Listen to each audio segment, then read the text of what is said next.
మంగళవారం తొలి విడత పంచాయతీ ఎన్నికలు జరుగుతున్న నేపథ్యంలో వైఎస్ఆర్ కాంగ్రెస్ పార్టీ గౌరవ అధ్యక్షురాలు వైఎస్ విజయమ్మ ఓ ప్రకటన విడుదల చేశారు.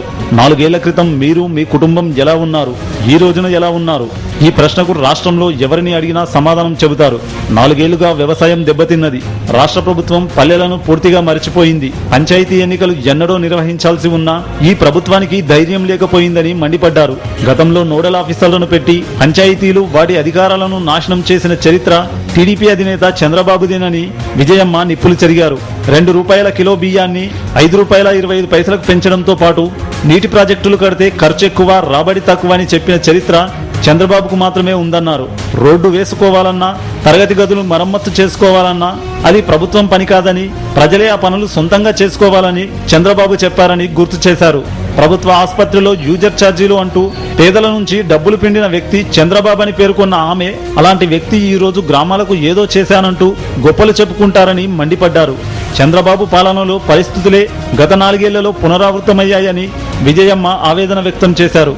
కాంగ్రెస్ గాని, తెలుగుదేశం గాని పచ్చనోట్లను వెదజల్లగలవు గాని అభిమానం, ఆప్యాయతలు పంచలేవని విజయమ్మ పేర్కొన్నారు. ప్రలోభాల ద్వారా పరువు దక్కించుకోవాలని ఆరాటపడుతున్న ఈ 2 పార్టీల కుట్రలను పటాపంచలు చేయాలని కోరారు.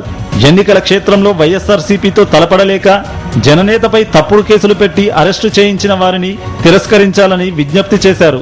చంద్రబాబు, రాజశేఖర్ రెడ్డి, కిరణ్ ఈ ముగ్గురి పాలన గురించి ప్రజలకు ఇతరులు చెప్పాల్సిన పని లేదన్నారు. ఎవరికి అధికారం ఇవ్వాలి, ఎవరిని దూరం పెట్టాలన్న విషయంలో ప్రజలే సరైన న్యాయ నిర్ణేతలని విజయమ్మ స్పష్టం చేశారు. అధికారంలోకి రాగానే వైఎస్ఆర్ పాలనను వైఎస్ జగన్మోహన్ రెడ్డి అందిస్తారని వైఎస్ఆర్ కాంగ్రెస్ పార్టీ సగర్వంగా చెబుతోంది. ఆ పరిస్థితి ఇతర పార్టీల్లో లేదని విజయమ్మ గుర్తు చేశారు. పంచాయతీ ఎన్నికలు ప్రజా సంక్షేమాన్ని నిర్ణయించుకోవడంలో మొదటి మెట్టు లాంటివని పేర్కొన్న విజయమ్మ వైఎస్ఆర్ అభిమానులను గెలిపించడం ద్వారా రాజన్న రాజ్యాన్ని మళ్లీ తెచ్చుకోవడానికి బాటలు పరవాలని కోరారు.